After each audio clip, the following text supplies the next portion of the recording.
Mungkinkah ku bayar belanja tanpa sentuhan? Mungkin dong, hanya HP yang kau sentuh. Bayar belanja tinggal scan QR aja. BCA Mobile membuat semua jadi mudah.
Established in 2011, Cashcloud is a pioneer in digital marketing industries in Southeast Asia, being one of the very first companies with a large presence in influencer marketing. Cashcloud is worldwide, opening a door for businesses to market through influencers everywhere. Our exclusive talents create a variety of entertaining content. Cashcloud, creating tomorrow's positive influence.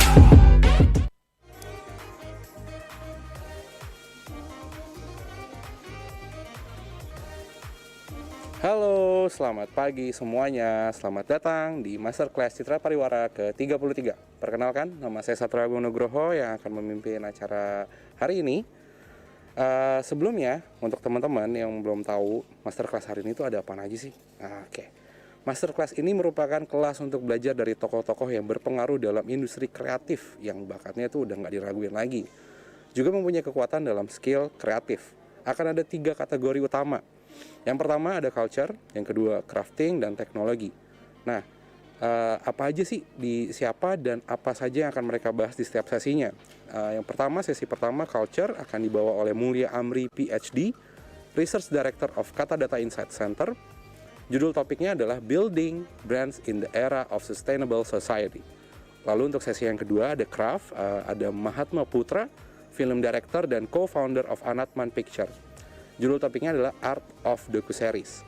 Lalu untuk sesi ketiga ada teknologi yang akan dipimpin oleh Audi Randa, Country Director of Cashcloud Indonesia, dan Lembu Wiworojati, CBO of Switch Mobile Indonesia, dengan topik yang dibawa adalah Creativity is All It Takes. Oke, aku mau mengucapkan terima kasih dulu nih sebelumnya tuh untuk para pendukung acara Citra Pariwara ke-33, yaitu MLD Spot, MTech Group, SCTV, Indosiar Video, Antri Oridu, Kompas Gramedia, Harian Kompas, Kompas ID, Kompas.com, Kompas TV, Grid ID, Tribun News, Kementerian Pariwisata dan Ekonomi Kreatif, BCA, MNC Media, RCTI, MNC, GTV, iNews, RCTI Plus, dan MNC Portal, Nielsen, Metro TV, RTV, ANTV, Jawa Pos, Kaskus TV, First Media, Trans TV, Trans 7, Cashcloud, IndiHome, dan TV One.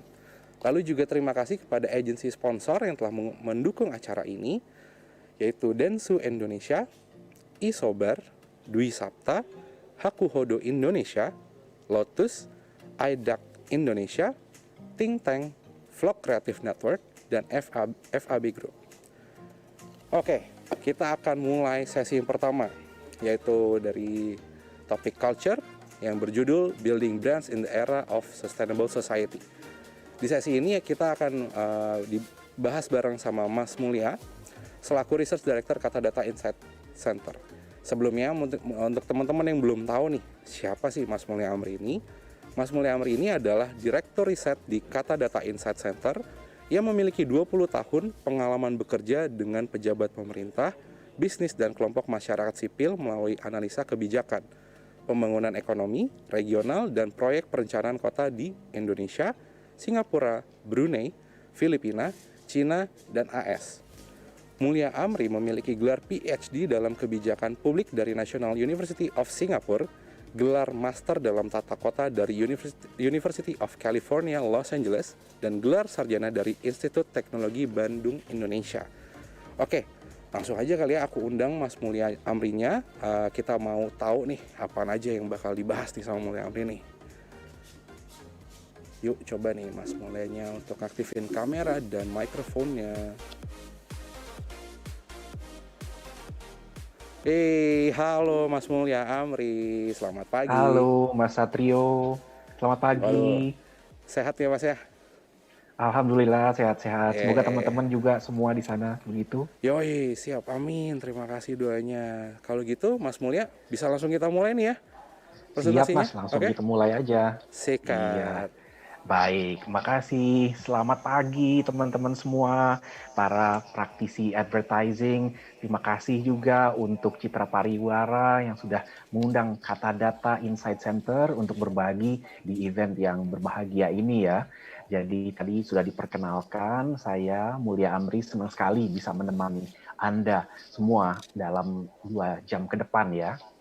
Saya udah menyiapkan beberapa slide sedikit untuk sedikit memberikan visualisasi tentang apa yang mau saya sampaikan pada pagi hari ini. Jadi sambil kita menunggu slide-nya dipanggil, mungkin saya perkenalkan diri dulu ya tentang kata data. Kalau tentang saya tadi kan sudah disampaikan.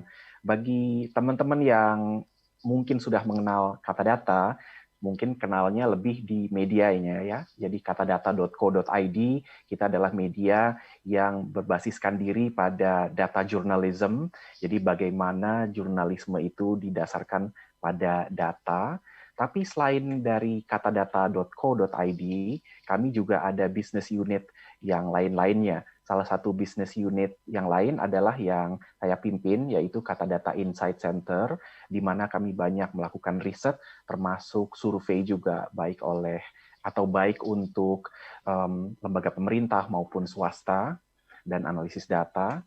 Dan kami juga punya satu business unit yang namanya CC Plus, yang melakukan creative content ya.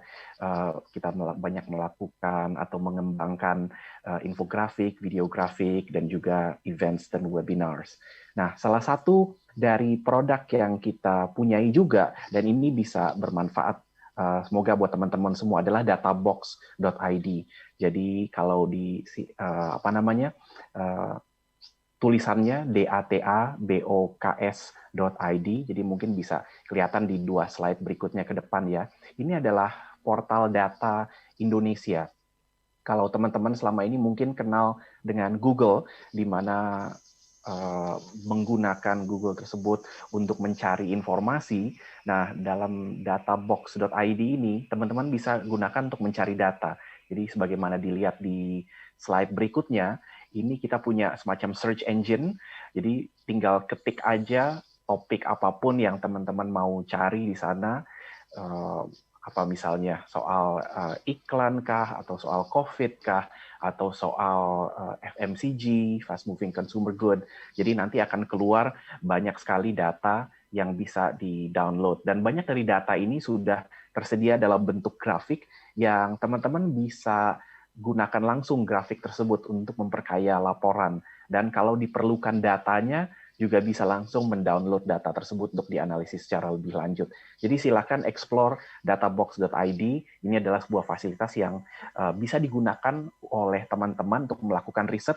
Tentunya kita orang-orang praktisi advertising tentunya perlu melakukan riset juga dan banyak melakukan riset untuk melihat apa ya kira-kira poin yang menarik untuk diangkat dari brand yang mau kita mau kita garap ini. Jadi silakan digunakan fasilitas ini. Demikian pengantar saya sedikit tentang kata data dan juga data box. Untuk berikutnya saya langsung mau masuk ke materinya ya.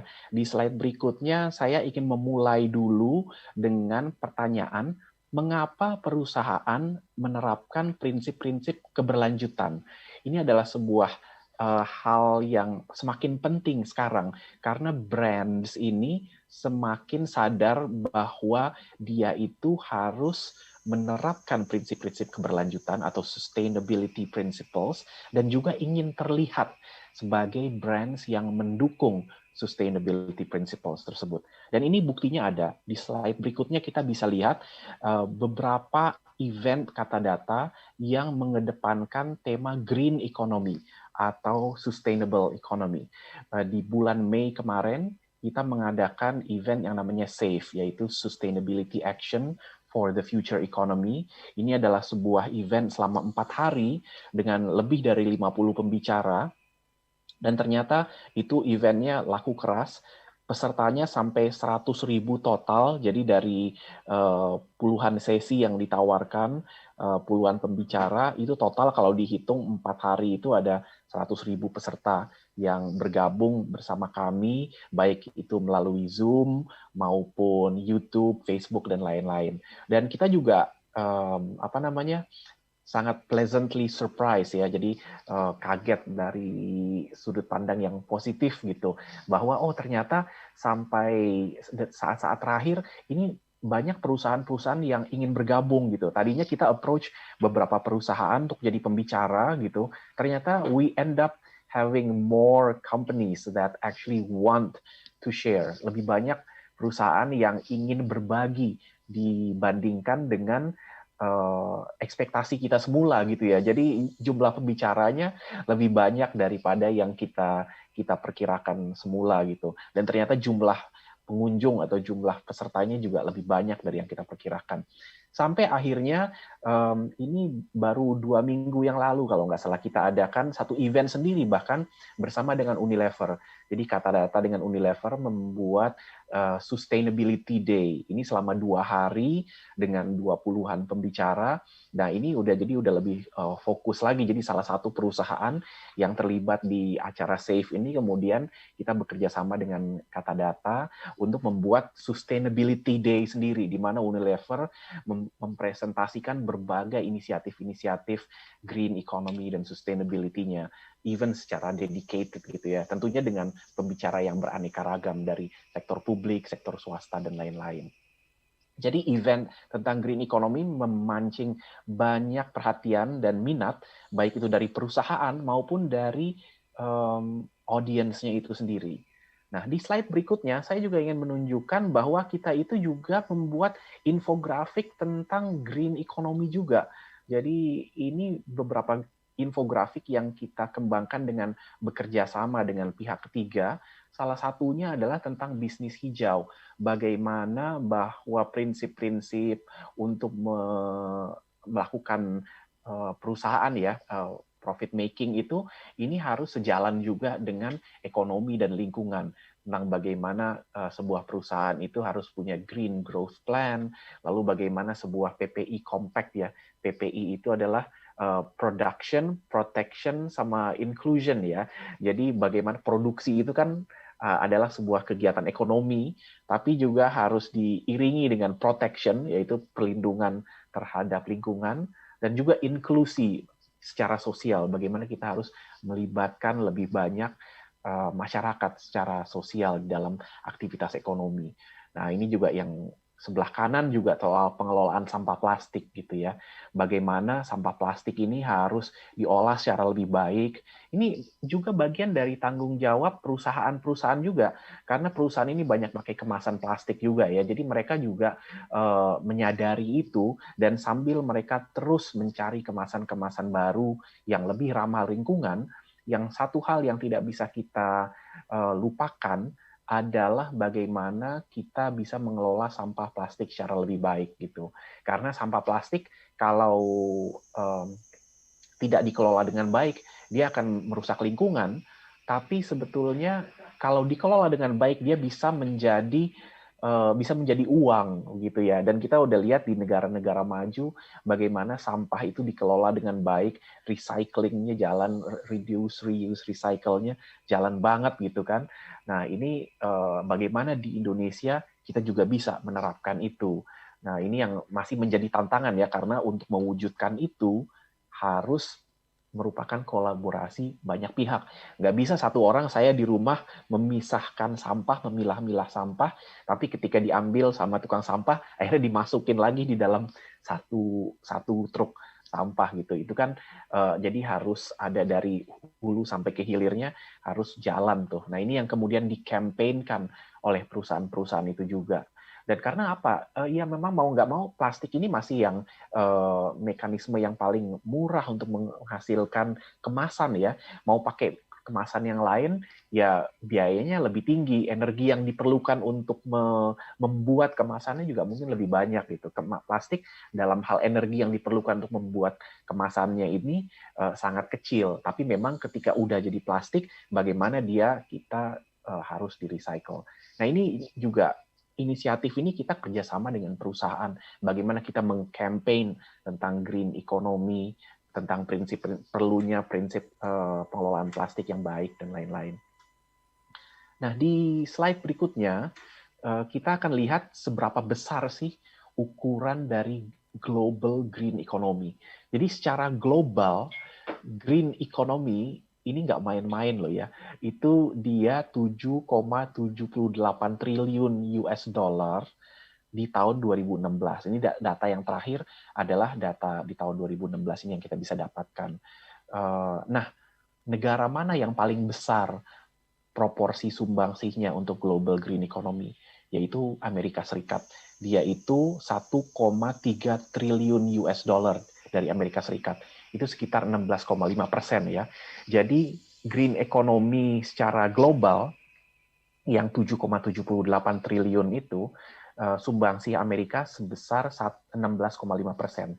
Dan ini di Amerika itu setara yang 1,3 triliun itu setara dengan 9,5 juta employment atau pekerjaan.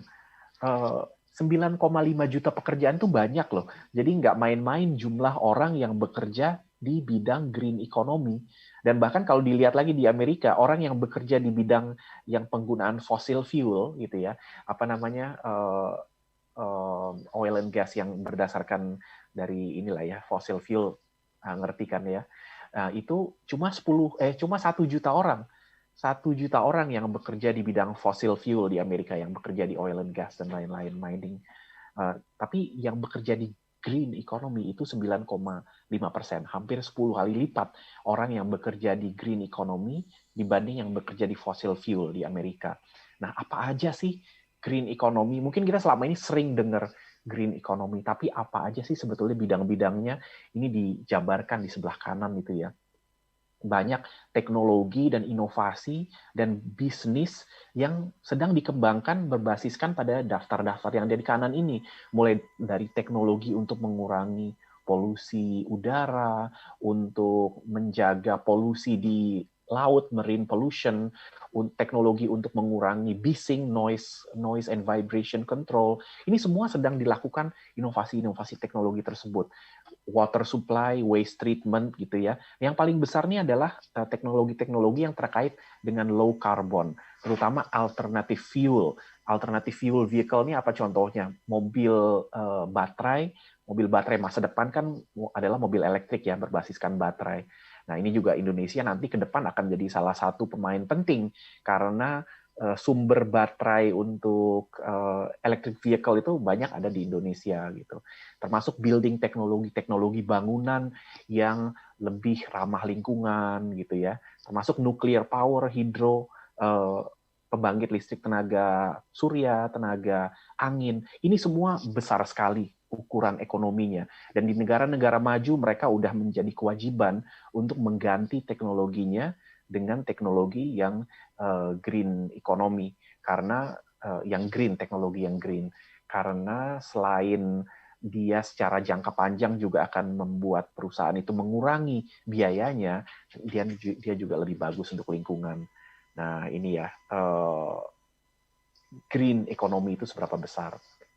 Nah, di slide berikutnya kita akan lihat bagaimana sustainability ini menjadi sangat penting khususnya di masa krisis sekarang. Jadi di slide berikutnya ada quote dari Klaus Schwab. Klaus Schwab ini adalah founder dari World Economic Forum. World Economic Forum mungkin udah pada tahu ya, sebuah forum global yang membahas tentang permasalahan-permasalahan dunia. Dia mengatakan bahwa sekarang ini kita ada di masa Great Reset. Reset itu kayak kalau lagi komputernya udah mulai hang atau freeze gitu ya, udah mulai capek, kita harus reset. Dan demikian juga dengan bumi dan teknologi dan bagaimana kita melakukan bisnis sejauh ini. Jadi kondisi pandemi COVID-19 itu memberikan sebuah kesempatan yang ada, sebetulnya kesempatannya kecil, rare but narrow window of opportunity. Tapi ini menjadi sangat penting bagi kita untuk merefleksikan ulang dan memikirkan bagaimana sih kita selama ini mengelola ekonomi dan mengelola kekayaan alam di kita ya. Bagaimana kondisi pandemi ini membuat kita harus berpikir, how do we protect the earth gitu? How do we rethink how we conduct our economy gitu. Jadi ini yang menjadi sangat penting bagi kita untuk merefleksikan ulang. Apakah selama ini kita mengejar profit tapi dengan merusak lingkungan gitu ya? Apakah selama ini kita berusaha mencari kesejahteraan tapi kita meninggalkan sebagian orang yang mungkin nggak bisa mendapatkan kesejahteraan tersebut? Nah ini prinsip ini digambarkan dengan baik dalam sebuah ilustrasi yang muncul di majalah Tempo belum lama ini. Ada di slide berikutnya. Ini sejalan sekali dan yang ditunjukkan adalah semacam sebuah evolusi. Saatnya berubah begitu ya. Bahwa pandemi ini harusnya menjadi momentum untuk mendorong ekonomi hijau. Nah, inilah yang kemudian ditunjukkan bagaimana manusia ini berevolusi masuk ke sektor pertanian, lalu industri, bagaimana industri itu ditampilkan dengan orang yang gemuk di tengah ini, gitu kan, mungkin kesannya eksploitatif, sampai sekarang kita di era yang baru ini, perusahaan ditampilkan dengan visi, atau dengan brand, atau dengan image, seperti orang yang di sebelah kanan. Inilah image yang ingin dibangun oleh perusahaan-perusahaan sekarang. Inilah brand image yang ingin dibangun oleh perusahaan-perusahaan sekarang. Yang sebelah kanan, bukan lagi yang sebelah di tengah itu. Ini udah ketinggalan. Bahkan perusahaan-perusahaan nggak perlu lagi sekarang menunjukkan diri harus selalu pakai jas gitu ya. The richest people, the richest companies in the world sekarang udah nggak lagi pakai jas dan pakai dasi. Karena apa? Karena panas. Apalagi kalau di negara berkembang kayak Jakarta, kayak Indonesia ya. Bukan negara berkembang, negara tropis. Negara tropis pakai jas itu jadi kayak antitesis gitu. Udah di luar panas, tapi di dalam kita pakai jas sehingga akhirnya harus pakai AC gitu kan. Jadi sekarang ya orang casual aja, karena dengan casual ya jadi lebih ramah lingkungan juga. Untuk di negara tropis AC-nya jadi nggak perlu dingin banget kan gitu kan, karena kadang suka ironis orang pakai jas tapi kemudian karena kepanasan AC-nya jadi harus lebih dingin padahal di luar panas.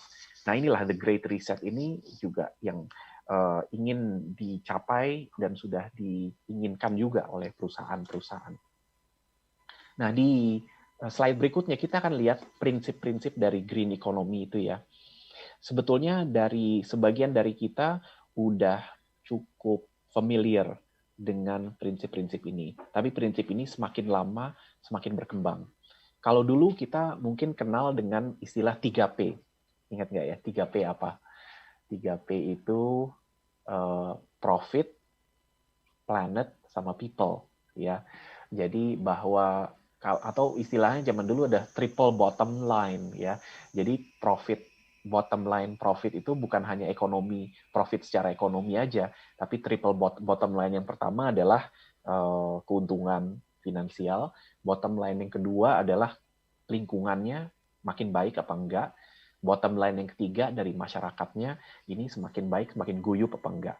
Nah ini sebetulnya yang di sebelah kanan ini ya, well-being itu people, lalu efficiency, sufficiency, ini prosperity itu profit gitu, planetary boundaries ini planet. Yang cukup baru sekarang ini mereka nyebutnya sekarang udah ada dua lagi. Jadi ada justice atau peace gitu. Bagaimana bukan hanya planet, people, sama profit aja, tapi juga peace gitu. Bahwa harus memungkinkan adanya keadilan yang membawa kondisi peace atau kondisi peace itu ya, keselamatan ya, damai, kondisi damai. Dan juga partnership. Jadi nggak cukup dengan people aja, melibatkan people, tapi green economy ini harus diwujudkan dengan partnership. Dalam artian apa? Nggak cukup hanya perusahaan yang melakukan, tapi juga pemerintah dan civil society harus berperan juga untuk mewujudkan green economy. Jadi ini prinsip-prinsipnya. Di slide berikutnya sebetulnya prinsip ini kalau mau dibuat lebih dalam lagi, lebih luas atau lebih detail lagi, ini bisa kita lihat di 17 Sustainable Development Goals. Tapi saya nggak perlu bahas satu-satu di sini karena saya yakin teman-teman udah banyak yang mengetahui juga tentang Sustainable Development Goals. Mulai dari tujuan kita adalah mengurangi poverty atau kemiskinan, mengurangi kelaparan, sampai juga ada partnerships. Nah ini saya tunjukkan bukan untuk saya bahas satu-satu, tapi untuk menunjukkan bahwa ke-17 prinsip ini menjadi referensi bagi pelaporan yang dilakukan oleh perusahaan-perusahaan gitu. Nanti sehingga menjadi referensi bagi perusahaan untuk memikirkan bagaimana saya harus melaporkan diri ke depannya. Di sini adalah sebuah entry point bagi praktisi komunikasi, praktisi advertising untuk melihat juga bagaimana kita bisa membantu perusahaan untuk mengkomunikasikan inisiatif-inisiatif sustainability mereka berdasarkan framework SDG ini. Oke, di slide berikutnya saya mau tunjukkan bahwa budget publik itu berarti dana publik ya, kayak APBN sama APBD gitu. Tapi ini di seluruh dunia, budget publik untuk pencapaian SDGs ini meningkat. Kalau kita lihat dari tahun 2015 dan diperkirakan sampai tahun 2030 diperkirakan tuh bahkan naik hampir 40% ya. Paling banyak ini kenaikannya akan terjadi di negara-negara yang berpendapatan tinggi sama berpendapatan upper middle, menengah ke atas ya. Karena apa? Semakin tinggi pendapatan orangnya, semakin sudah selesai dengan diri sendiri, dan semakin mereka ingin memastikan bahwa pengeluaran publik itu bisa digunakan untuk mencapai Sustainable Development Goals. Nah, yang di sebelah kanan kita melihat juga sektor-sektornya apa aja. Paling besar nih yang warna biru adalah social spending ya. Jadi untuk sektor-sektor sosial disusul dengan health atau kesehatan dan infrastruktur. Nah, di Indonesia sendiri bagaimana? Di tahun 2030 diperkirakan biaya yang dibutuhkan untuk mencapai SDGs itu sekitar 10,3 triliun rupiah. Dan kesenjangan yang harus dipenuhi ini 2,8 triliun. Dalam artian dari 10,3 triliun yang dibutuhkan, nah ini pemerintah ini nggak bisa memenuhi semuanya. 2,8 ini tetap harus dipenuhi dari sumber-sumber non-pemerintah. Nah di sini juga kesempatan bagi swasta, bagi perusahaan untuk mengkontribusikan juga untuk pencapaian SDGs. Nah di slide berikutnya kita akan melihat lebih teknikal lagi ya, dan lebih dekat dengan apa yang menjadi bagian pekerjaan kita nih, orang di bidang komunikasi ya, yaitu bahwa jumlah perusahaan di Bursa Efek Indonesia yang telah menerbitkan sustainability report itu sudah semakin banyak. Jadi di tahun 2016 sudah ada 49 perusahaan di BEI yang menerbitkan sustainability report rutin setiap tahun ya. Kalau nggak salah di BEI sekarang ada sekitar 700 perusahaan ya. Jadi secara presentasi memang masih sedikit, 49 dibanding 700-an gitu. Tapi ini semakin nambah loh. 6 tahun sebelumnya baru 25 perusahaan. Jadi dalam 6 tahun udah nambah 2 kali lipat gitu ya. Dan ada banyak instrumen pelaporan keberlanjutan. Kalau kita lihat ada 400 instrumen di 64 negara tuh ada 400 instrumen dan 65% diantaranya wajib. Nah ini terutama di negara-negara maju ini sudah semakin mewajibkan perusahaan-perusahaan untuk memberikan pelaporan soal sustainability report gitu. Nah ini merupakan suatu hal yang perlu kita antisipasi. Berarti makin banyak perusahaan yang perlu menerbitkan sustainability report. How to write that report, how to present it gitu kan. Dan ini nambah terus nih dari tahun 2013, 3 tahun sebelumnya, itu cuma ada 180 instrumen. Jadi instrumennya pun berkembang terus, sehingga menjadi menarik untuk kita ikuti. Di slide berikutnya kita juga kita lihat ke perusahaan. Bagaimana, apakah keberlanjutan itu merupakan kunci untuk strategi bisnis ke depan? Jadi dalam artian apakah mereka melakukan sustainability reporting ini dan lain-lain mengedepankan poin keberlanjutan gitu. Ini apakah emang betul-betul menurut mereka penting untuk masa depan atau mereka cuma karena terpaksa doang gitu ya? Ternyata 91% bilang ini emang penting beneran gitu. Ini adalah kunci strategi bisnis ke depan. Jadi nggak main-main. Itu ya hampir semua ya, 91%, 9 out of 10. Nah, apa sih alasannya sehingga mereka menerapkan prinsip keberlanjutan gitu? Nah, paling besar alasannya adalah tuntutan konsumen. Jadi memang konsumennya itu sendiri menuntut, terutama di negara-negara maju ya, negara yang udah, dan Indonesia pun juga sekarang kalau kita lihat pendapatannya udah mulai melewati menengah bawah gitu, udah mulai masuk ke menengah atas, walaupun masih paling bawah dari menengah atas gitu ya. Tapi semakin Indonesia semakin makmur, tuntutan konsumen akan semakin meningkat juga, karena konsumen semakin educated, semakin sadar, semakin tahu bahwa dia punya option, dan dia semakin menuntut. Nah, ketika konsumen itu menuntut, saya hanya mau beli barang dari perusahaan-perusahaan yang etis. Nah, ini didengar oleh perusahaan. Lalu kemudian yang kedua adalah selain dari tuntutan konsumen, adalah regulasi. Regulasi itu dari pemerintah ya, dalam artian pemerintah itu menerapkan standar-standar yang harus dipenuhi oleh perusahaan. Jadi dari mana datangnya regulasi pemerintah? Sebetulnya kembali lagi datangnya dari konsumen juga ya. Pemerintah itu kan merespon demand dari masyarakat ya, dari rakyatnya gitu. Jadi sebetulnya dari konsumen, tuntutan konsumen itu adalah tuntutan yang disampaikan langsung kepada perusahaan, tapi secara tidak langsung itu didengar oleh pemerintah dan dijadikan regulasi. Jadi regulasi pemerintah perusahaan harus menerapkan prinsip-prinsip sustainability. Harus kalau dia mengambil pohon, dia harus nanam pohon lagi, kayak gitulah. Nah, itu kan berarti semakin tinggi juga tuntutan dari regulasi pemerintah. 38% menjawab karena regulasi pemerintah, dan juga ada yang bilang karena tuntutan karyawan. Karyawannya sendiri pun menuntut diperlakukan secara lebih fair, secara lebih sejahtera gitu ya. Jadi mau nggak mau memang mereka menerapkan strategi keberlanjutan bagi perusahaan. Oke, di slide berikutnya kita akan lihat manfaat realnya apa ya bagi perusahaan untuk menerapkan green economy atau prinsip-prinsip keberlanjutan. Nah, kalau kita lihat di sini memang kita ada tampilkan dalam 4 kuadran begini. Jadi semakin ke atas ini adalah semakin menambah yang positif.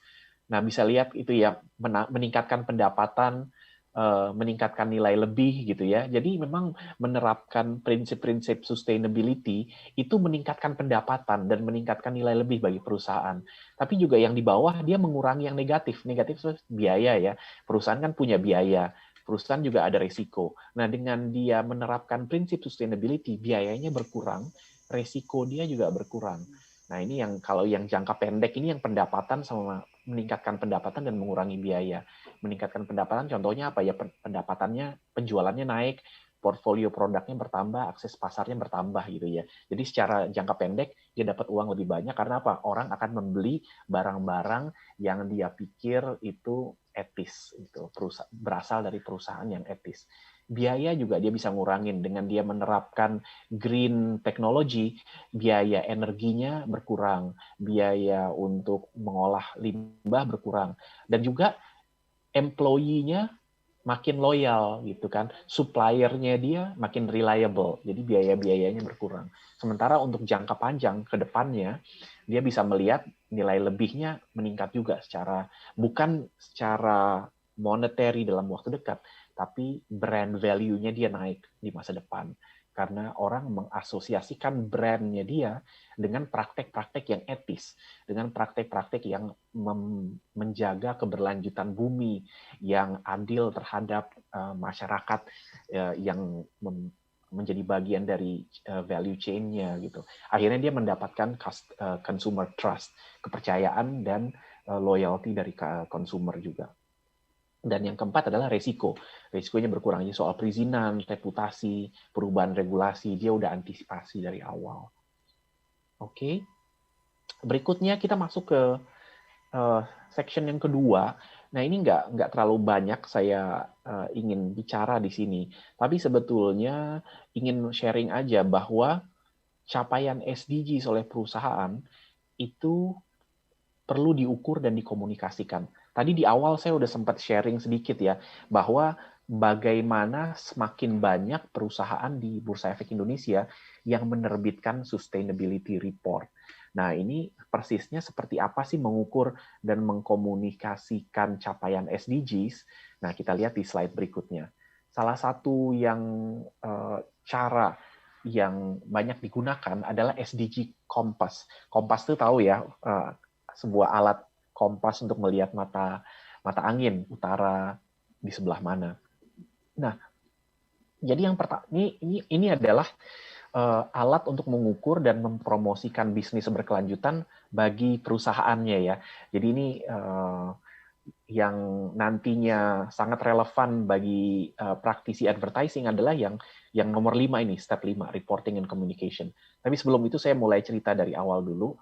Step pertama bagi perusahaan adalah dia harus memahami SDGs ini. Karena ini kan SDGs Kompas ya, bagaimana dia melaporkan capaian-capaiannya dia sesuai dengan SDGs. Lalu kemudian langkah yang keduanya dia harus mendefinisikan prioritas dia apa aja. Karena tidak mungkin sebuah perusahaan melakukan ke-17 dari SDGs tersebut, sangat panjang gitu ya. Lalu kemudian di step ketiga ini ada tentukan goal-nya atau tujuannya apa, lalu diintegrasikan aktivitasnya. Nah, yang kelima ini adalah reporting and communicating. Ini yang menjadi kesempatan kita di sini karena akan ada demand dari perusahaan untuk reporting and communicating their SDG initiatives gitu. Nah, ini pintu masuk bagi kita untuk membantu perusahaan-perusahaan di sana. Nah, persisnya seperti apa? Di slide berikutnya ini adalah jabaran lebih detail ya. Jadi melaporkan dan mengkomunikasikan ini sebetulnya sangat berpatokan dengan bagaimana pelaporan dan komunikasi itu dilakukan secara efektif. Jadi tadi kita bisa di bagian awal tadi waktu menunjukkan perusahaan-perusahaan semakin banyak yang menerbitkan sustainability report, ada banyak sekali instrumen pelaporan. Nah, salah satunya yang SDG Kompas, tapi ada ratusan, tadi kan tahun 2016 itu ada 400 instrumen pelaporan di 64 negara gitu. Nah, ini yang cukup populernya SDG Kompas. Jadi kita gunakan standar yang diakui secara internasional Lalu kemudian dikomunikasikan yang menjadi prioritas perusahaan itu apa. Karena sama juga, kalau semua hal dikomunikasikan, nantinya ceritanya jadi saturated ya, ceritanya nggak keluar gitu, semua terlalu banyak yang mau dikomunikasikan. Jadi kita harus pilih-pilih juga cerita yang mana yang mau dipresentasikan oleh perusahaan. Nah, ini di slide berikutnya, saya ingin menunjukkan salah satu standar reporting yang dilakukan, yang ada, yaitu Asia Sustainability Reporting Rating atau ASRAT. Nah, ini dikeluarkan oleh National Center for Sustainability Reporting, jadi pelaporan sustainability, merilis daftar perusahaan yang mengkomunikasikan dengan baik kinerja SDGs-nya kepada stakeholder melalui laporan berkelanjutan. Nah, ini bisa teman-teman bisa pelajari juga, jadi bisa langsung ke website-nya, dan mereka memberikan klasifikasi berdasarkan ini ya, kelas platinum, gold, atau silver, dan di sini ada beberapa nama-nama perusahaannya ya, yang mendapatkan penghargaan untuk kualitas laporan SDGs mereka. Teman-teman bisa pelajari, ada banyak sekali cerita-ceritanya, ada banyak sekali cara menyampaikan cerita, cara menyampaikan reportingnya. Jadi baik yang reporting secara formal dalam report, tapi juga mengkomunikasikan dalam bentuk-bentuk video dan lain-lain gitu. Bisa dicari di sana. Ini cuman saya mau menunjukkan aja bahwa kita ini nggak kekurangan referensi, tinggal dicari aja referensinya banyak. Oke. Di bagian berikutnya, ini saya ingin masuk ke penerapan SDGs di perusahaan. Saya akan mulai dulu dengan overview ya, dan salah satu overview yang sangat bagus untuk menunjukkan tentang prinsip-prinsip keberlanjutan yang dilakukan oleh perusahaan Indonesia, ini adalah yang disediakan di website IBCSD. Di slide berikutnya akan kelihatan gitu. IBCSD ini adalah Indonesia Business Council for Sustainable Development. Jadi semacam forum bisnis Indonesia yang membahas soal SDGs. Ini asosiasi yang dipimpin oleh CEO perusahaannya langsung. Saat ini anggotanya ada 36 perusahaan yang besar-besar di 16 sektor industri. Dan sejauh ini mereka secara kolektif itu menghimpun informasinya. Bagaimana program-program yang dilakukan oleh 36 perusahaan ini secara kolektif ini sudah mencapai 24 provinsi di Indonesia. Sudah menyentuh lebih dari 500.000 individu. Programnya juga ada 59 program ya. Jadi bagi teman-teman yang ingin mengetahui secara lebih lanjut tentang prinsip-prinsip keberlanjutan yang diterapkan oleh perusahaan, silakan masuk ke websitenya IBCSD. Dan di sini akan ada database yang sangat lengkap. Teman-teman bisa pelajari ya. Sebetulnya di dalam presentasi ini juga saya menyiapkan lampiran, tapi nggak usah ditunjukkan lampirannya. Tapi di lampiran itu menunjukkan bahwa IBCSD itu sudah melakukan pemetaan. Jadi database perusahaan berdasarkan inisiatifnya dan dipetakan berdasarkan 17 tujuan pembangunan berkelanjutan atau 17 SDGs. Jadi misalnya contohnya untuk tujuan pertama dari SDGs adalah mengurangi kelaparan ya. Jadi terkait dengan program mengurangi kelaparan, Sinarmas itu punya program Integrated Forestry and Farming System. Lalu kemudian April itu punya program Madu Forest Bee gitu. Lalu untuk meningkatkan pendidikan, kualitas pendidikan di Indonesia, contohnya BASF itu punya program BASF Kids Lab. PT Pertamina punya program Green School di border area gitu.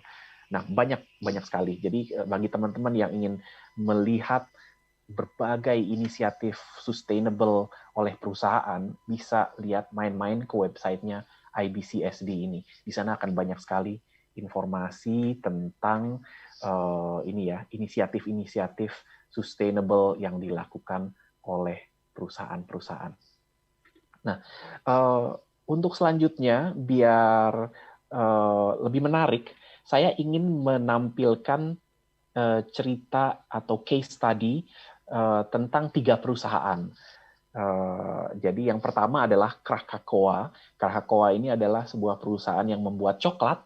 Nah, oke. Lalu kemudian nanti saya akan cerita tentang case study yang kedua itu dari Nestle. Nestle tentunya udah tahu ya macam-macam produknya. Dan yang ketiga adalah Unilever. Unilever sebuah perusahaan fast moving consumer goods. Untuk masing-masing kasus ini saya akan tampilkan video pendek dulu. Jadi kita sebelum saya bercerita tentang Krakatoa, mungkin kita nonton dulu bareng-bareng ya video pendek tentang Krakatoa sekitar 3 menit. Silakan kita tonton sama-sama. Krakatoa was started because we believe that there was a way to do business better. The agriculture industry in Indonesia is responsible for most of the deforestation that happens in the country. We are losing the lungs of not only the country and of the planet by cutting down the forests, and we are taking away the homes of animals and pushing them towards extinction. At the same time, the agriculture sector employs more than a third of the population, and the poorest segment of the population, most farmers are farmers because they have no other way to make money. It's hard work, it doesn't pay very well, and is also unstable and risky. We started Krakatoa because we wanted to empower smallholder farmers while preserving the environment. And we wanted to also show that we can make some of the best tasting chocolate in the world right here in Indonesia using beans grown in this country. Cocoa farming is hard. There's a lot of disease in the plantations, and many farmers are abandoning their cocoa farms or switching to other crops. So we provide training to farmers to help them fight diseases so they can harvest more cocoa and earn more money. We teach them organic farming methods so that they don't use harmful pesticides and chemicals, which is better for themselves and our customers. We teach them proper harvesting, fermentation, and drying techniques to create the best quality cocoa so that only the tastiest beans go into our products. Our farmers have also signed commitments that they will not do illegal deforestation and hunting activities. In return, we pay prices of up to 3 times the market price for the beans. We use a system called Cocoa Trace to ensure full traceability and transparency in our supply chain. We can trace back each bag of beans purchased to the farmers who grew the beans. This is one why we ensure quality and sustainability. We're proud to be the first and only Indonesian chocolate maker to win awards at the Academy of Chocolate in London. It shows that what we produce is on par with the best in the world. Through our model of working directly with farmers, we are not only able to ensure that we provide better opportunities for them, but also ensure environmental sustainability and quality and safety for our customers.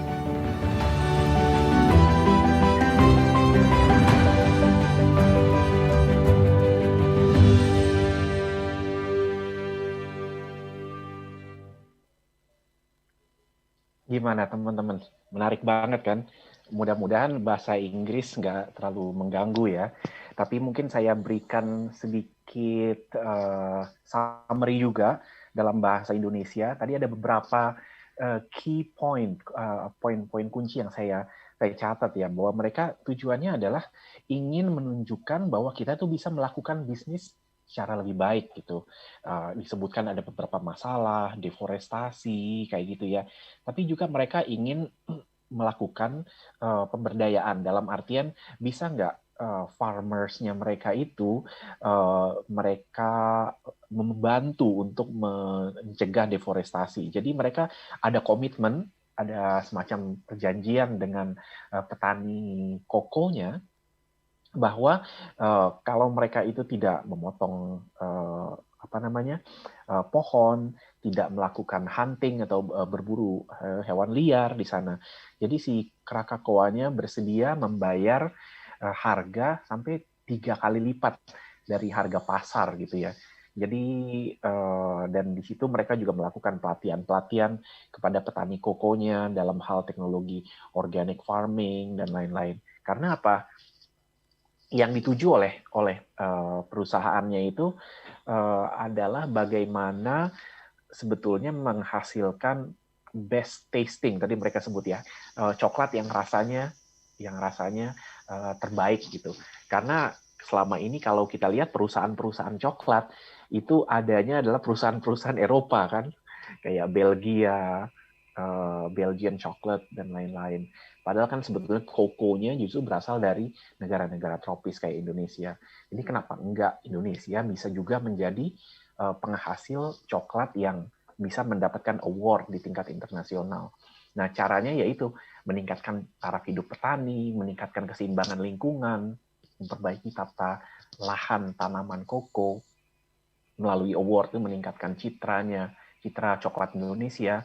Nah, ini memang contoh mereka itu melakukan kerjasama dengan petaninya itu betul-betul dari farmer to bar, ya istilah mereka. Farmer itu dari petani koko sampai bar itu maksudnya apa ya, coklat bar. Ketika dia udah jadi coklat dan coklat itu dimakan kan kita nyebutnya coklat bar ya. Nah, jadi from farmer to bar. Jadi mereka melakukan pendampingan ini. Kalau biasanya kalau dalam rantai nilai konvensional, jadi ada pedagang di desa, lalu kemudian ada pedagang di tingkat regional, lalu ada pabriknya, ada perusahaan makanan, sampai ke pengecer. Nah, Kraka-Koa ini bekerja langsung sama petani, sama pedagang di desa, langsung pabriknya, perusahaan makanan dia juga sampai langsung ke pengecer. Jadi dia rantai nilainya itu lebih integrated, sehingga dia bisa menjamin kualitasnya dan juga bisa memberikan itu tadi, pelatihan-pelatihan bagi petaninya, membuat komitmen kepada petani bahwa saya bersedia bayar harga 3 kali lipat, tapi kalian harus menjaga lingkungan, tidak berburu, tidak memotong pohon, dan lain-lain. Oke, di slide berikutnya, ini kita akan lihat juga yang dilakukan tadi ya. Jadi pelatihannya dilakukan secara gratis. Sumbernya tadi udah saya sampaikan juga ya, membeli biji kakao dari petani sehingga harganya juga stabil 3 kali lipat lagi dari harga pasaran. Manufakturnya juga dikerjakan sendiri di sebuah pabrik di Sumatera dengan 90% dari pekerjanya itu wanita. Mereka juga ininya sih lumayan banyak di beberapa tempat di Indonesia ya, bekerja sama dengan petani kokonya itu. Jadi bukan hanya di Sumatera, di pabriknya yang di Sumatera, di Lampung. Kemasannya juga sangat menarik kalau kita lihat kemasannya Kraka-Koa gitu ya, kelihatan banget high end dari desainnya ya, dari segi kualitasnya juga jauh lebih tinggi. Jadi ini yang salah satu yang dilakukan oleh mereka. Ini adalah perusahaan yang relatif baru dalam artian kalau kita bandingkan dengan 2 perusahaan yang akan saya sharing berikutnya, dia adalah perusahaan yang relatif masih kecil, tapi betul-betul membangun brand baru sebagai sebuah perusahaan coklat yang kelas dunia dan menjaga kelestarian lingkungan dan melakukan pemberdayaan petani. Oke, berikutnya di case yang kedua, kita bisa lihat ini Nestle. Sekarang semboyannya adalah brands with purpose gitu ya. Bagaimana brand ini punya purpose apa ya? Punya tujuan yang mulia gitu ya. Mungkin kita lihat dulu videonya. Ini juga ada satu video pendek tentang Nestle Indonesia. Apa sih yang dilakukan Nestle? Kita lihat sama-sama.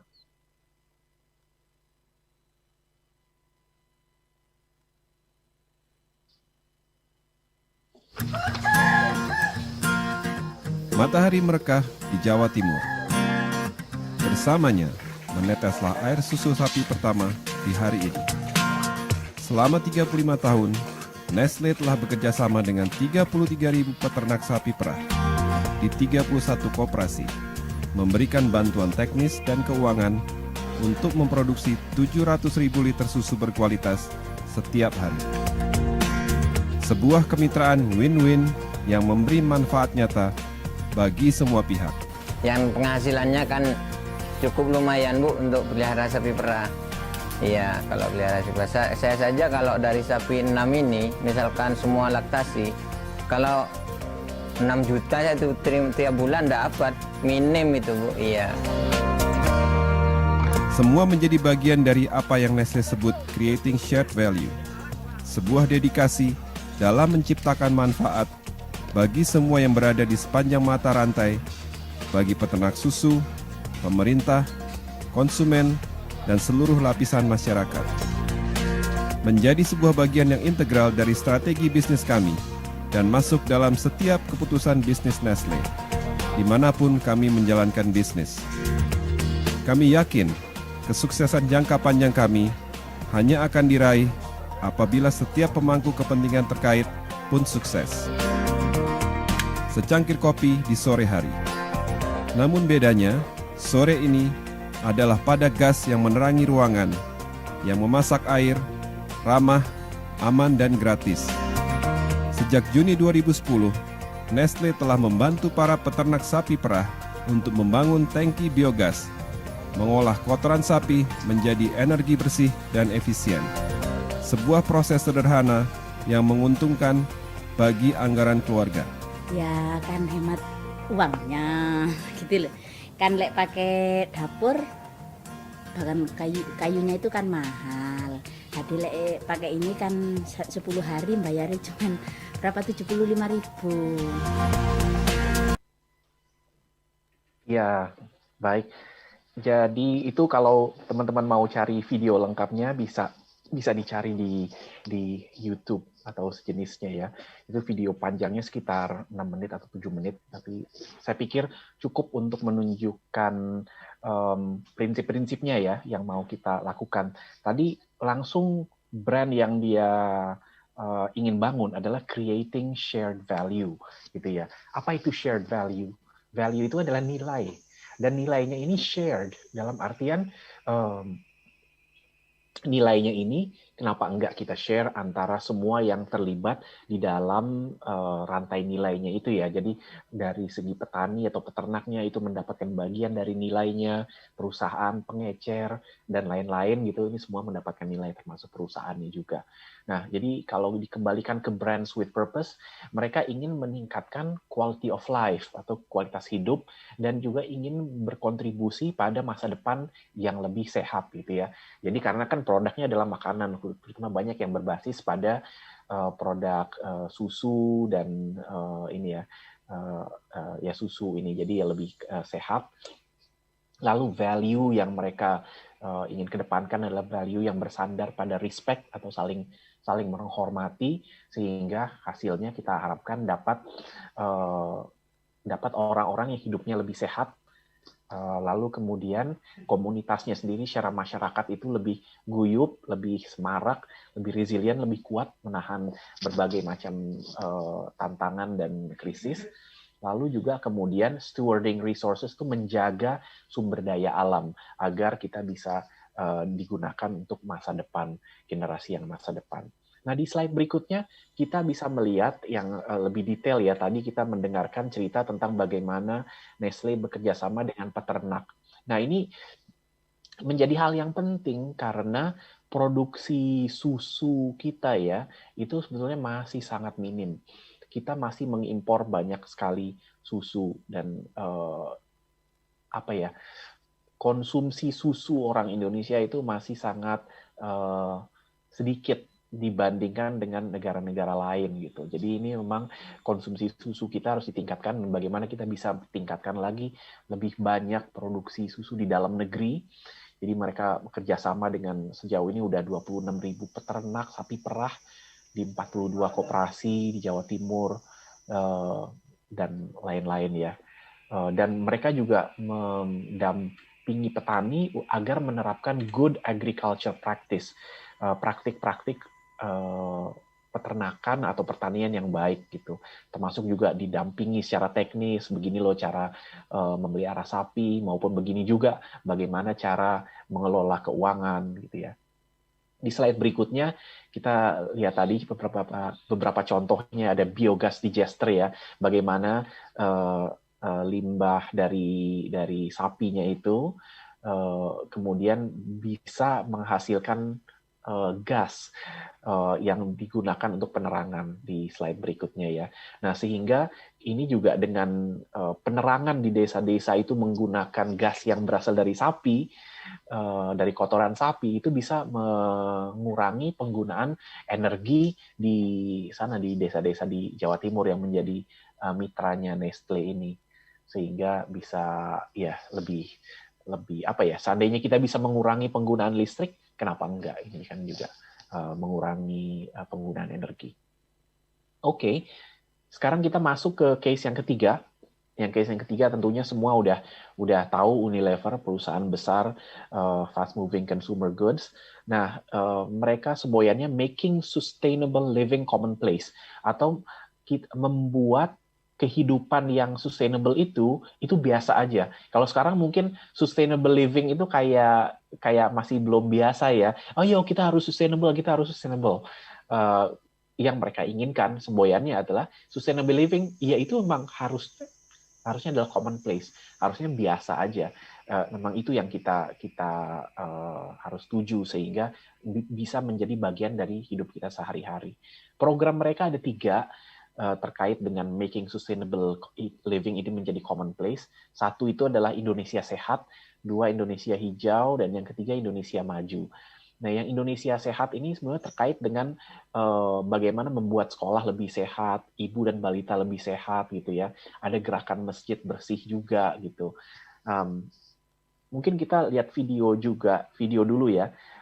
Jadi terkait dengan Indonesia Sehat dan gerakan hidup masjid, ini adalah video yang mereka buat. Videonya pendek, cuma 15 detik. Sebagai jamaah masjid, kita semua harus membersihkan masjid kita untuk Ramadan, sekaligus bagaimana membersihkan masjid untuk menghindari risiko daripada virus corona. Bersama dengan Unilever, marilah kita berpartisipasi dalam gerakan masjid bersih. Ya, itu adalah iklan yang sangat, saya pikir sangat straightforward, dan momentumnya tepat sekali dengan virus corona. Dan Unilever sendiri memang sebetulnya banyak sekali produknya dia yang merupakan produk-produk pembersih ya. Jadi mulai dari sabun untuk cuci tangan, untuk mengepel dan lain-lain. Sehingga ini sebetulnya momentum yang sangat pas bagi mereka untuk berkontribusi ketika kondisi pandemi corona ini mengharuskan semua orang untuk jauh lebih sadar dan lebih menerapkan prinsip-prinsip kebersihan. Nah, untuk yang kedua, nanti saya ada satu video lagi untuk yang Indonesia Hijau. Nah, ini ya pembinaan bank sampah dan inovasi untuk kemasan produk-produk yang lebih ramah lingkungan. Tentunya teman-teman tahu juga namanya fast moving consumer good, itu nggak lepas dari produk-produk yang dikemas dalam plastik gitu ya. Tentunya ini harus lebih peka terhadap bagaimana pengolahan sampah yang dihasilkan dari produk-produk tersebut. Nah, di sini untuk terkait dengan Indonesia Hijau, pembinaan bank sampah ini menjadi sebuah hal yang penting karena seperti tadi saya sampaikan, plastik itu sebetulnya bisa menjadi manfaat bagi kita. Ini ada video pendek juga. Nah, video yang berikut ini adalah soal mekanisme penjelasan soal program bank sampah tersebut. Videonya beda, ini lebih ke video grafik sebetulnya ya, lebih ke untuk menunjukkan bagaimana proses membangun bank sampah tersebut. Mungkin kita lihat dulu videonya.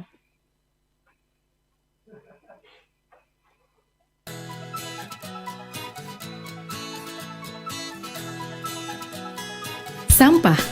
Semua orang menghasilkan sampah dan sampah menghasilkan masalah. Sungai kita seharusnya dapat menjadi sumber penghidupan manusia, namun lebih dari 80%-nya tercemar. Tak hanya sungai, sumber mata air kita juga ikut tercemar.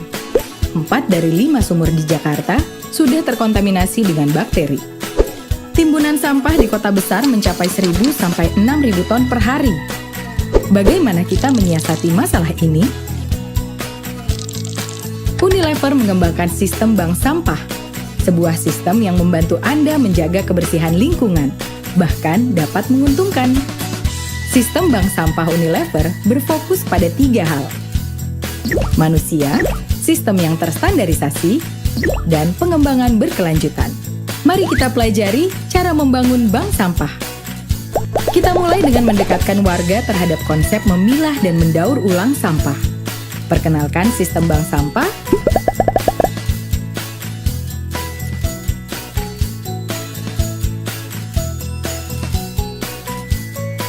Cara kerja bank sampah,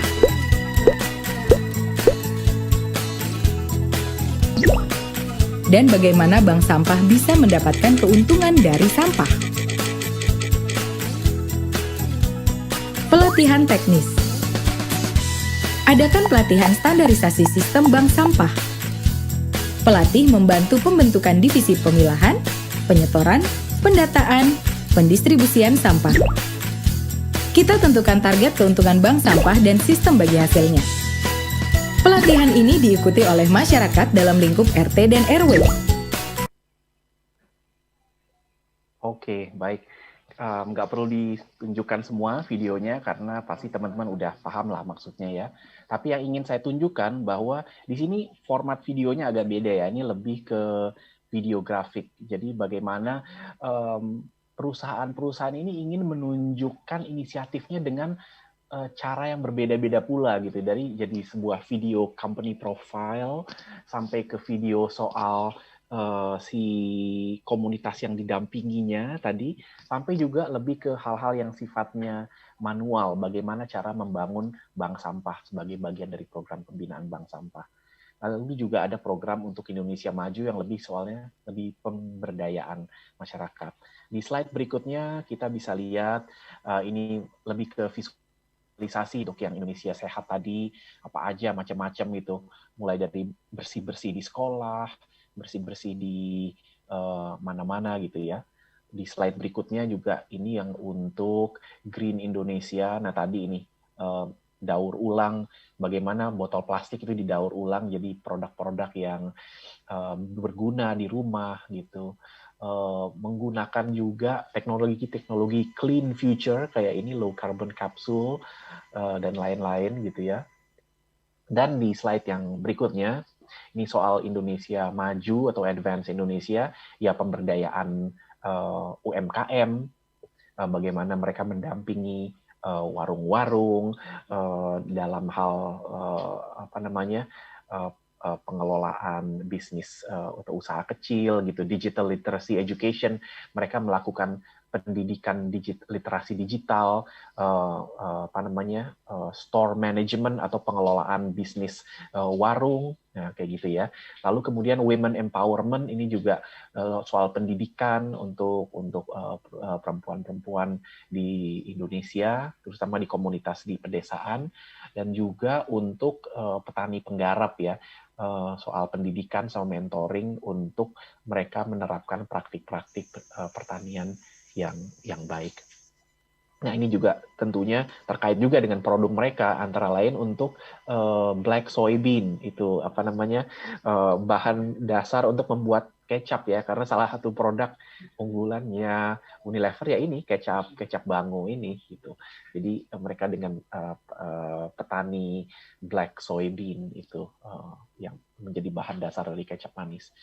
Oke, mungkin dari segi presentasi saya dicukupkan sampai sekian dulu ya, Mas Satrio. Ini saya sebetulnya ada sedikit tugas untuk teman-teman peserta di sini. Tugasnya lebih fun sih sebetulnya ya.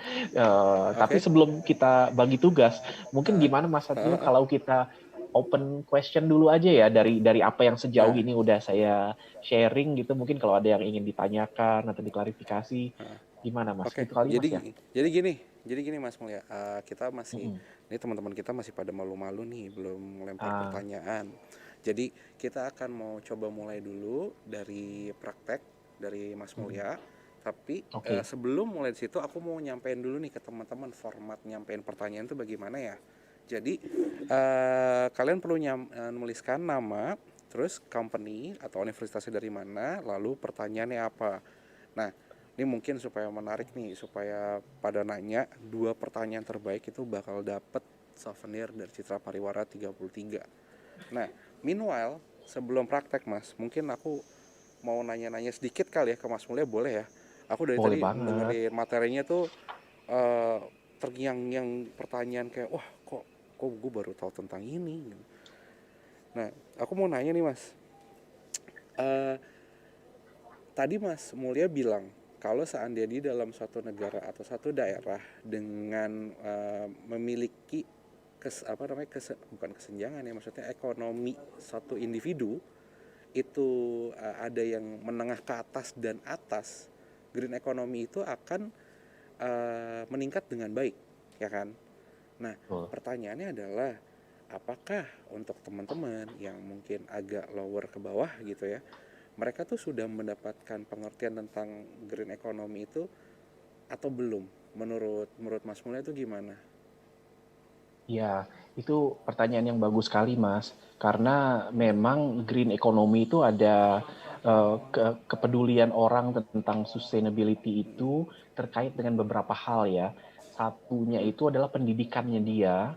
Jadi biasanya ketika dia udah lebih educated, dia akan tahu juga tentang pentingnya sustainability and green economy itu. Nah, seringkali pendidikan itu berkorelasi dengan tingkat kemakmuran juga, Mas.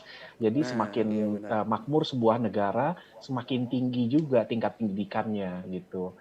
Nah, itu biasanya berkorelasi. Tapi biasanya memang ketika masyarakatnya lebih educated, lalu kemudian dari segi ekonomi juga udah nggak berurusan dengan besok makan apa gitu, mereka itu jadi udah lebih vokal juga gitu, lebih mementingkan hal-hal yang bagi orang lain mungkin nggak terlalu penting. Kayak kalau orang yang masih mikirin besok atau kayak gimana, dipikir mungkin yang mana aja lah yang penting murah gitu kan. Tapi bagi orang yang udah aman, besok saya makan apa itu aman gitu, walaupun mungkin sebulan lagi belum tentu aman gitu. Tapi di situ dia udah bisa mulai punya daya tawar, Mas. Dia dalam artian saya mau milih dong, saya mau milih sebuah produk yang menurut saya etis kayak gitu. Dan itu kan jadi ada dua faktor pendidikan sama faktor ekonominya dia juga. Oke. Oh, that's nice dong. Mantap. Mas, kita dapat pertanyaan nih dari Felicia Salim dari Fashion Flag Indonesia. Pertanyaannya, in general, kita mau minta tolong Felicia Salim untuk nyalain mikrofon dan kameranya. Coba kita tunggu nih. Mana Felicia Salim? Bisa? Halo, hi, sorry. Hey, halo. Hai, kameranya, wait. Oke. Boleh dinyalain, kalaupun nggak apa-apa. Nih ada Mas ya. Mulya. Let me try.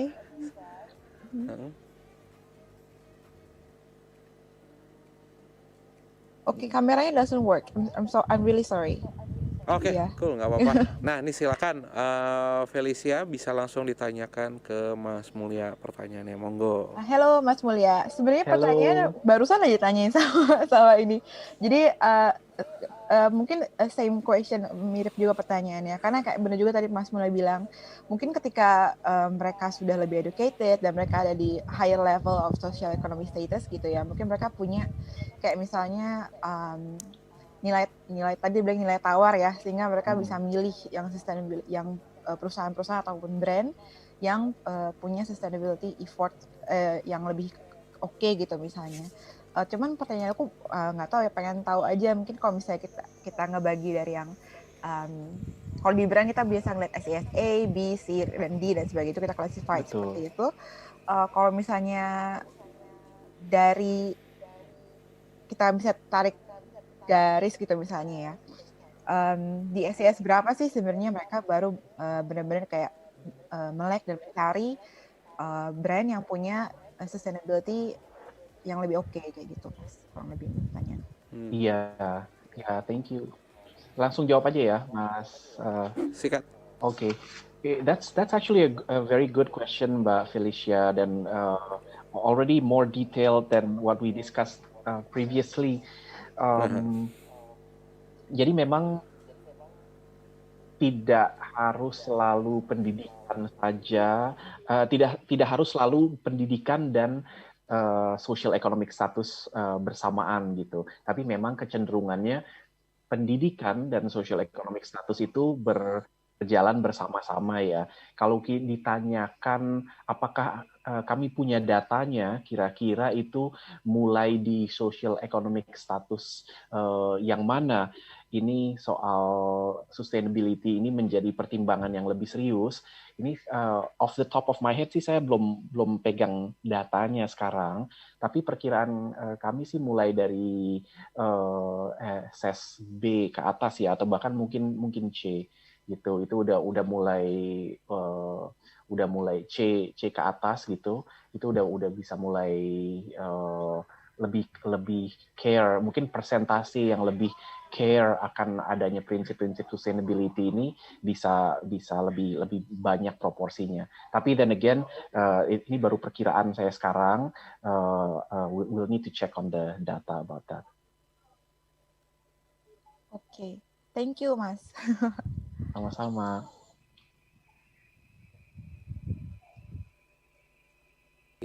Terima kasih Felicia, pertanyaannya mantap sekali.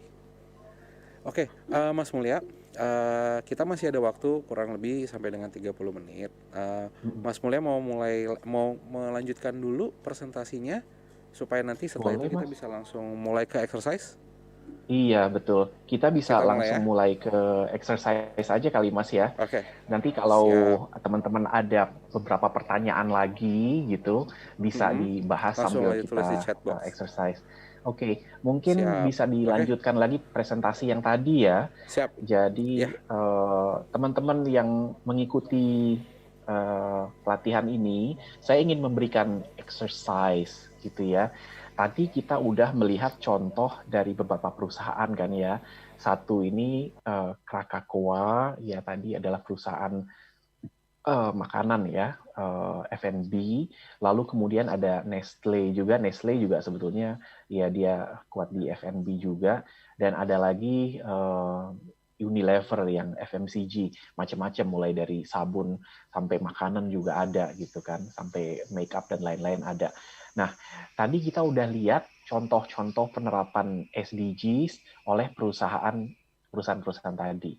Nah, saya ingin minta teman-teman di sini untuk juga melakukan exercise gitu ya.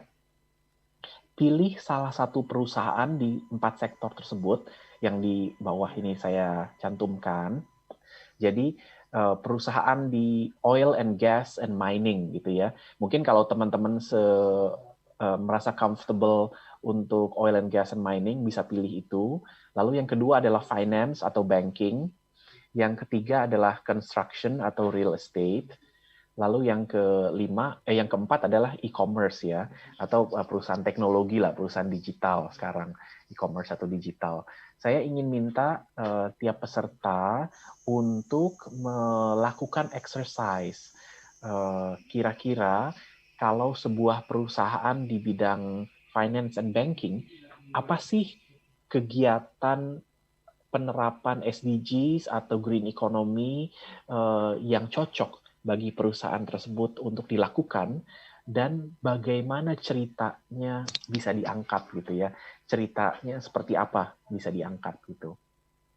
Kira-kira cukup paham ya. Jadi saya ingin berikan waktu, bagaimana ini Mas Satrio, waktunya yang diberikan cukup berapa, 5 menit atau 10 menit? Lalu sesudah itu 5 menit. 5 menit aja ya. 5 menit. Jadi waktunya nggak usah lama-lama. Silakan masing-masing orang pilih perusahaan di sektor salah satu dari 4 sektor ini. Lalu imagine kira-kira apa aja penerapan SDGs yang tepat untuk perusahaan tersebut dan bagaimana ceritanya dapat diangkat. Nanti sesudah 5 menit kita akan regroup lagi. Saya akan minta satu orang dari masing-masing sektor ini untuk cerita apa sih yang udah dibayangkan untuk perusahaan tersebut. Nanti masing-masing orang mungkin bisa sharing aja hasil pemikirannya dia selama 2 menit, 3 menit aja ya, nggak usah panjang-panjang, cukup 2 menit aja gitu. Jadi nanti sesudah Kita break dulu 5 menit. Silakan teman-teman lakukan exercise ini, pikirin aja, nggak perlu ditulis. Ya kalau perlu ditulis kayak pointer-pointer aja. Nanti sesudah 5 menit kita akan panggil 4 orang untuk presentasi tentang sektor, 1 orang dari masing-masing sektor. Nanti ada hadiahnya ya, Mas Satrio ya? Yes, betul sekali. Ada souvenir dari Citra Pariwara 33. Nah, oke. Kalau gitu, silakan bagi teman-teman untuk langsung membayangkan, mengerjakan pekerjaannya.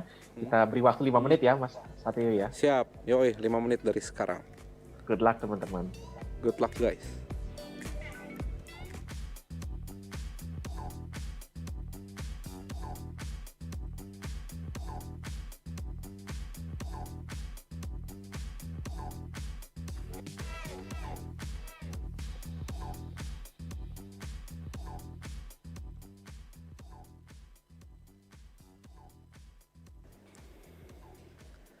Ya, halo Mas Mulya.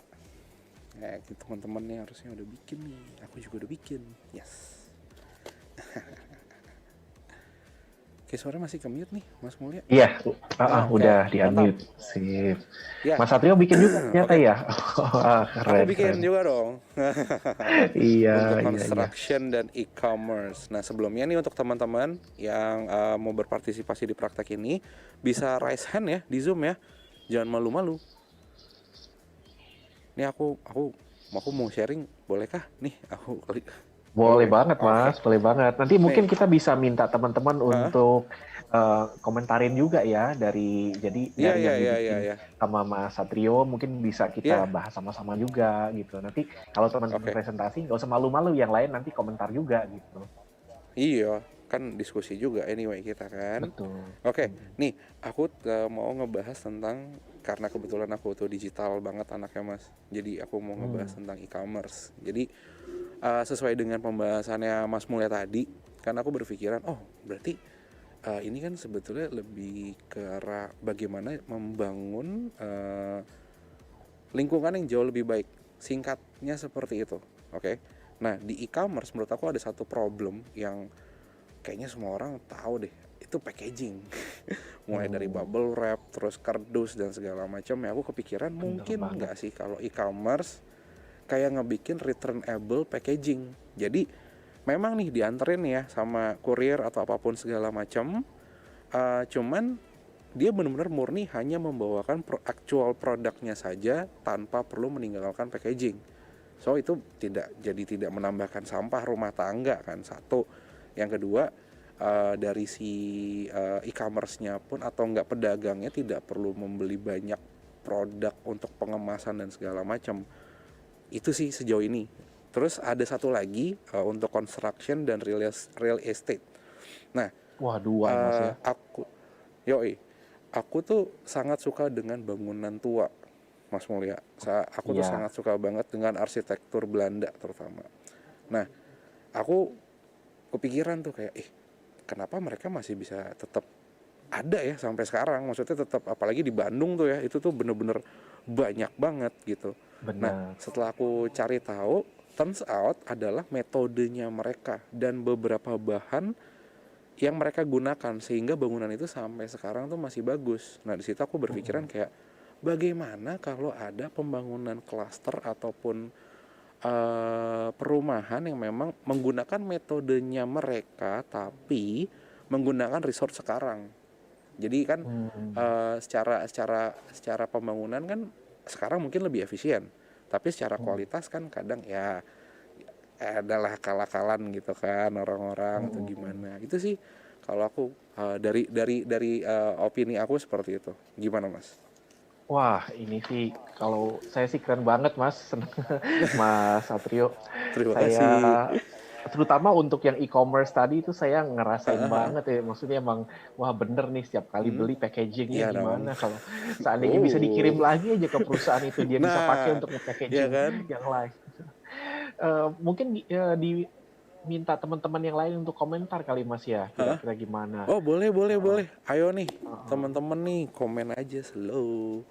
Masih Iya, iya. atau mungkin karena masih lapar kali ya, makan siang, belum Nah, itu. makan siang Tapi kayak sambil nunggu nih. teman-teman yang lain komen, oh itu tuh Iya udah ya. ada Marisa. Ya, sambil Oh nunggu teman-teman ada yang lain komen, Resen. bagi saya sih itu yang Hmm. e-commerce itu bagus Hah? banget. Itu ya bisa Wih, digunakan ulang. nice. Kenapa nggak kita bikin kayak tadi, misalnya Unilever bikin bank sampah gitu kan? Apa mungkin Iya. bisa disatukan dengan bank sampah di setiap RW gitu kan? Jadi perusahaan e-commerce ini Heeh. bisa kerja bareng sama bank sampah RW gitu. Dan nanti Nah, iya. dipisahkan packaging bubble wrap itu seringkali begitu kita udah buka kan langsung dibawa, sebenarnya masih bisa dipakai Iya. lagi kan tuh. Iya, bener. Dan lagi kan kadang ya, kalau aku misalkan beli sesimpel sebetulnya itu kecil ya, Mas ya. Tapi packagingnya tuh gede deh, kayak ini kopong nih, kayak aduh ini sayang bener sebetulnya. Aku mikir kayak how Bener. if memang ada klasifikasi bentukan barang gitu, kayak misalkan berat sekian atau enggak panjang ukuran apa segala macam tuh hanya dibawain aja barangnya, instead of nih lu sekalian lu pegang nih packagingnya lo sobek-sobek dan segala macam lalai lo tuh malah menurut aku kayak satu saya yang beli nih jadi kayak aduh bukanya lama juga nih ya. Terus yang kedua sampah lagi, belum lagi si penjualnya kayak harus package lagi, susah banget nih gitu sih, lebih ke arah efisiensi sih jatuhnya ya. Bener, kayaknya mungkin kita ini masih Hah? belum percaya sama Hah? kualitas dari delivery kita ya. Jadi kadang-kadang Hah? barangnya nggak sampai yang fragile banget pun, kadang-kadang bungkusnya agak terlalu Hmm. berlebihan gitu loh. Iya, Tapi iya mungkin bener banget. diharapkan seiring waktu kita makin percaya dan Hah? sistem delivery kita makin reliable, orang Hah? juga jadi kayak, oh mungkin packagingnya nggak usah berlebihan lah mas gitu. Oke, Mas, nih ada teman kita nih, Resen, si Ica namanya.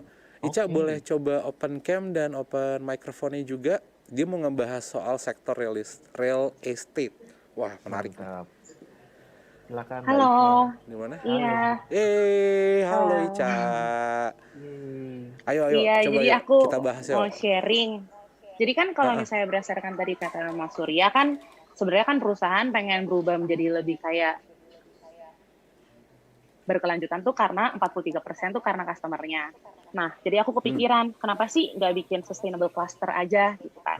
Yang kayak jadi pasti kan sekarang udah banyak banget nih kayak customer yang kayak pengen punya rumah baru tapi mereka pengen yang kayak rumahnya tuh juga lebih sustainable gitu. Jadi kayak kenapa sih real estate ini nggak ngebangun kayak cluster yang kayak emang udah dilengkapi dengan atap yang ada solar panelnya, terus kayak limbah airnya bisa diiniin supaya bisa jadi kayak taman kompleknya pakai dari limbah air dari mereka yang diiniin. Terus habis itu kayak udah ada sistem buat pilah sampahnya gitu. Jadi kayak kan kalau misalnya di klaster gitu kan kayak sampahnya biasanya dari klasternya sendiri kan yang kayak mengalokasikan sampahnya kayak gimana. Nah, kayak gitu sih.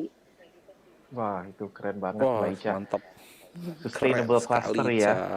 Iya. Kenapa enggak? Iya, mungkin sekalian apa namanya?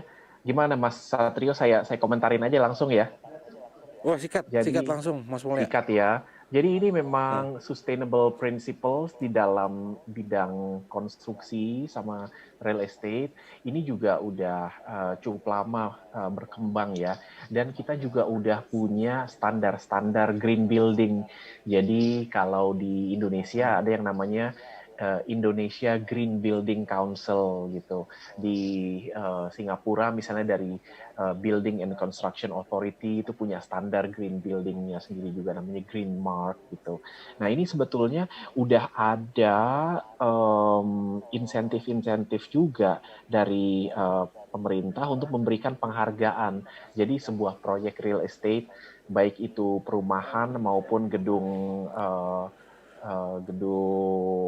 kantor atau gedung apartemen, hotel, apapun lah gitu ya.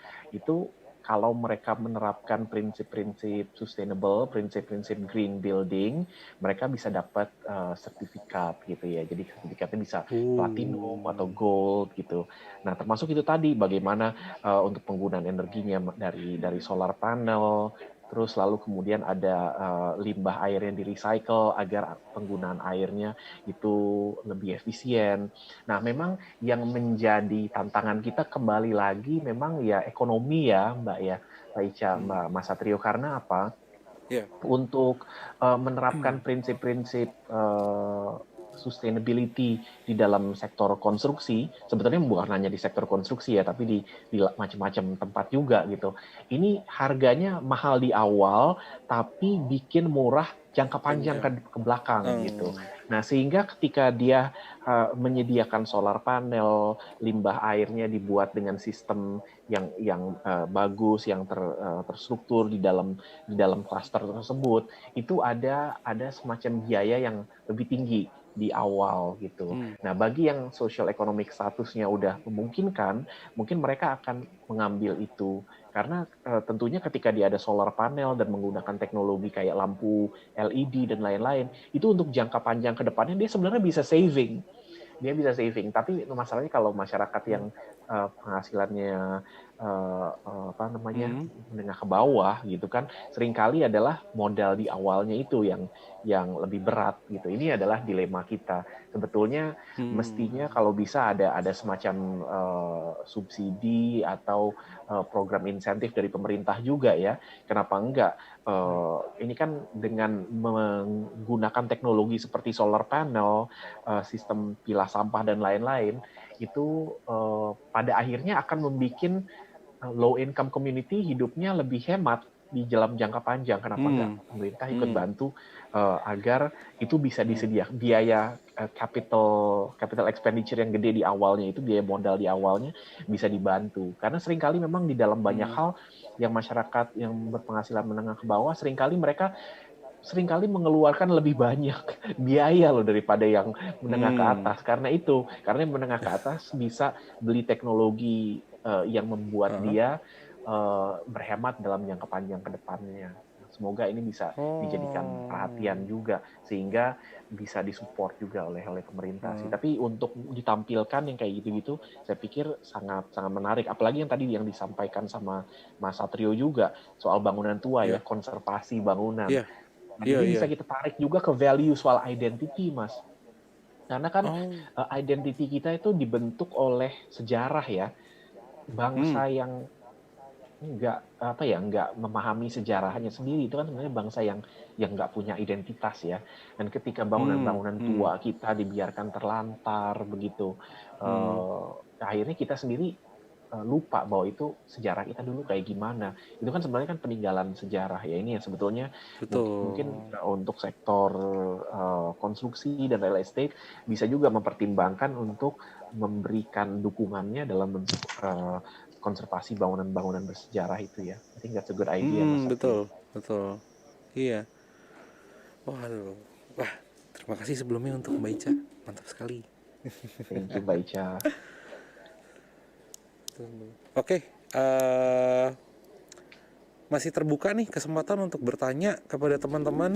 Monggo banget, bisa dapat souvenir loh dari Citra Pariwara 33. Langsung aja ya, kalau misalkan mau nanya, formatnya ditulis namanya, company atau universitasnya apa, lalu pertanyaannya apa. Tapi sebelum menyebutkan pertanyaan dari teman-teman, aku ada pertanyaan lagi nih untuk Mas Mulya. Nih, Mas, tadi Mas Mulya bilang untuk ini aku mau bahas tentang yang real estate ya.